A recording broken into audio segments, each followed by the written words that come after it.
It all started probably back in, well, I suppose 91 when we moved down to the farm. This paddock had a very bad bare area right in the middle of it where it had been blown quite badly. And we tried to protect it by not cropping it, but that made it worse because nothing grew and then it just blew more. So we decided we had to put a windbreak in.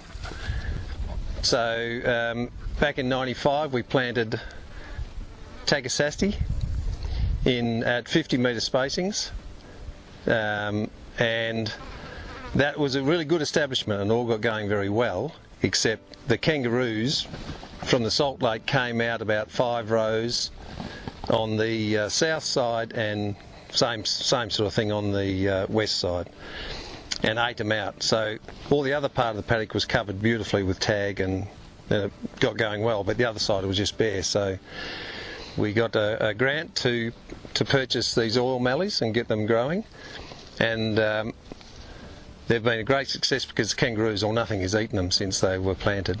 And there's only one section down in the southwest corner which has come up a bit on the poor side. Prior to that 2005 I actually planted some oil mallees in different areas just to see what would grow, and they grew quite well.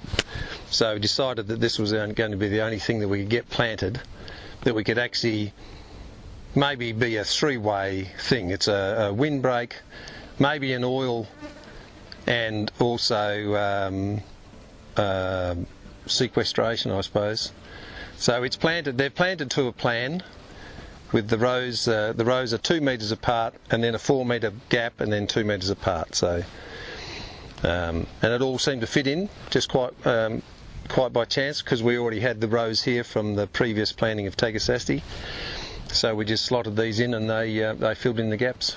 The windbreak works, and it allows us to run sheep in here, but part of the problem was before, when there was no windbreaks, the sheep would all camp on the bare ground, which would make it worse, then it would blow even more, and then you might have feed in one part of the paddock, but you have to take the sheep out because they'd bared up the rest of the paddock. So by this way, it just gives us a bit of flexibility to graze it a bit more and make it pay its way. Well, I did it because the incentive was there to help. I suppose what that did was it encouraged me to do it. So and that's what I guess we needed to finish the project off and fix the paddock up completely. Yeah, we'd like to give the oil harvesting a go. We'd see it'd just be an interesting end of the project. Well, it's not an end of the project, but an interesting offshoot to the project to see what you can get out of the oil, or see if it's a viable project. We do have to do something else with the paddock because it's not a great wheat growing paddock. We've put this wheat in as a ground cover just to stop these areas from blowing. There's areas of the paddock we haven't put anything on too, but just the poor sand, we've covered it with a bit of wheat. So I don't know whether we're going to perennials or what we do, but we just need to do something else. It's not a great cropping paddock, so maybe we just make it a good feed paddock, and then we can run more sheep on it and make our money out of sheep instead of out of cropping.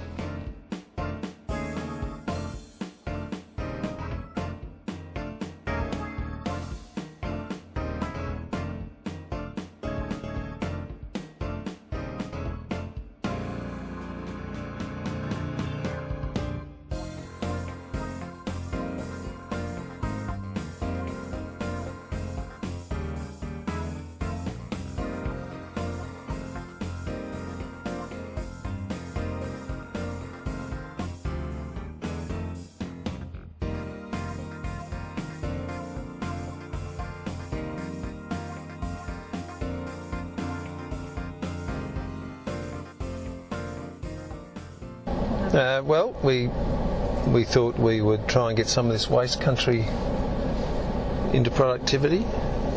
We haven't used it to its fullest capacity, of course, but that's just the way it's worked out. But it's nice to see a little bit of a spread of self-sown saltbush through here.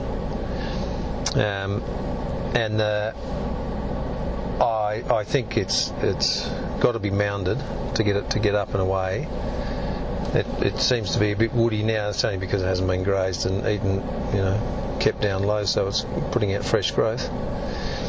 But I think in an emergency it would still be quite good, and it it gives a bit of a windbreak to this stuff to stop all the seed blowing away, and it'll catch seed and encourage anything else to grow.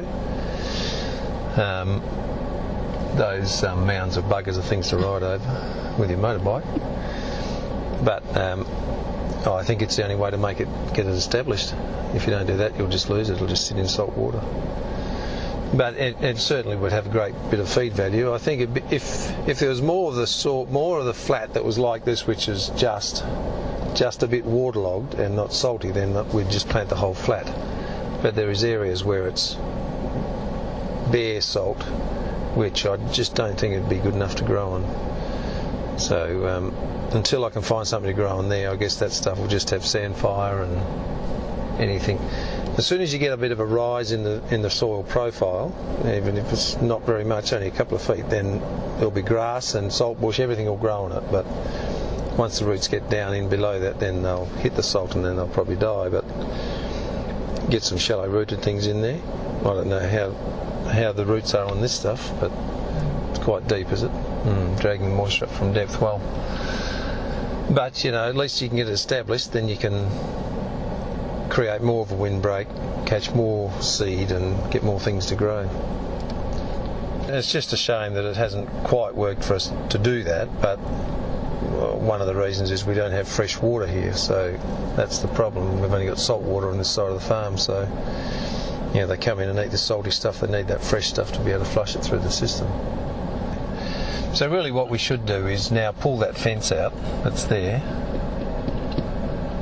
and incorporate that paddock into here, so that you could graze it as just a paddock.